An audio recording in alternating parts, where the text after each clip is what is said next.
My name is Cody Ellingham, and I am a photographer. And I want to take you with me on a journey tonight. The afternoon sky has already turned dark. The harsh winter air cuts to the bone.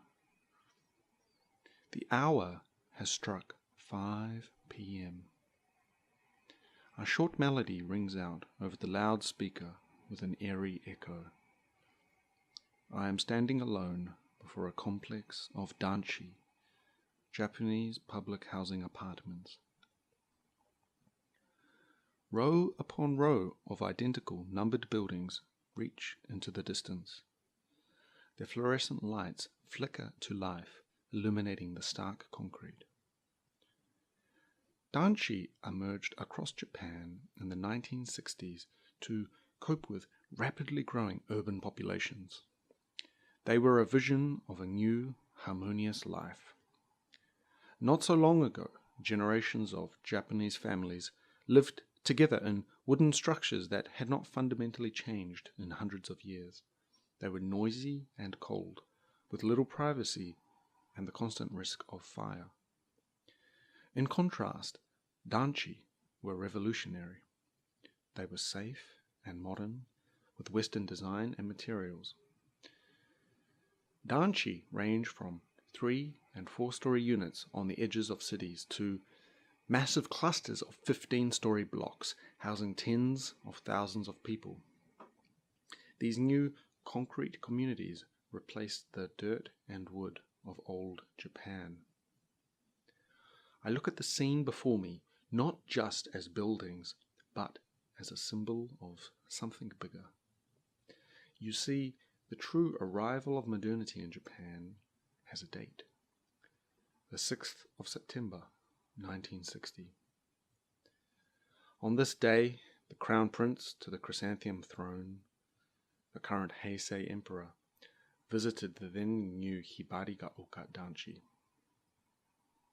Who could imagine the prince leaving the confines of the imperial palace to visit a public housing project? Building 74, room 208. He stood on the balcony with his wife and waved out to the huge crowds that had gathered. Danchi promised a new Japan and a bright future. For 1,000 years, the 3 sacred treasures of Japan were the sword, the shield, and the jade necklace of the emperor. But it was said that these had become the television, the air conditioner, and the washing machine, all 3 of which can be found in Danchi.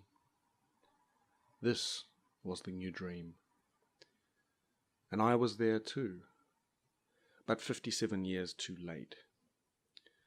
You see, I found the building at Hibarigaoka Danchi demolished, forgotten. No more Building 74, no more Room 208. The moment that defined the arrival of modernity had been and gone.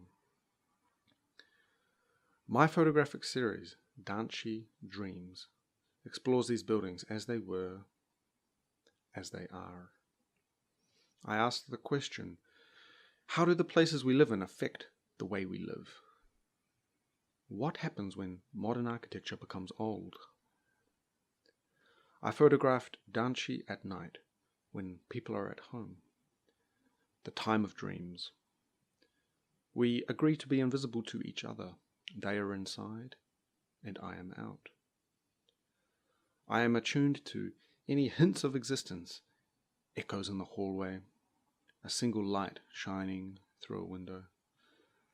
I am fascinated by the form of these structures, the symmetry, the repetition. The size of the human is minuscule compared to Danchi, and I explore that through my photographs. Everywhere I saw Danchi, I saw both the signature of decline and also the promise of that original dream, however slight. There are still communities attached to Danchi, shops, playgrounds, schools, though I could not help feel that it was a prescribed kind of life, like playing in a concrete garden. Let me take you on a journey. The bright afternoon sky is waning. I can see a group of children playing barefoot in the dirt streets under an inescapable summer heat. The incessant drone of cicadas and laughter hangs over the narrow alleyway of the old wooden houses in the old Japan. In the distance, the children look up and see something spectacular. The new concrete Danchi being built up on the hill. And each one of them dreams of that bright future. Perhaps the moment of Danchi has passed.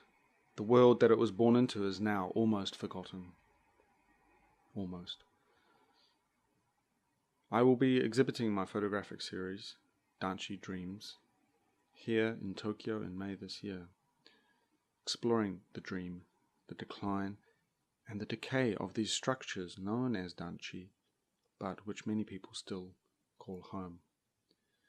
If you'd like the details, please find me on Instagram or my website, and I hope to see you there. Thank you for listening.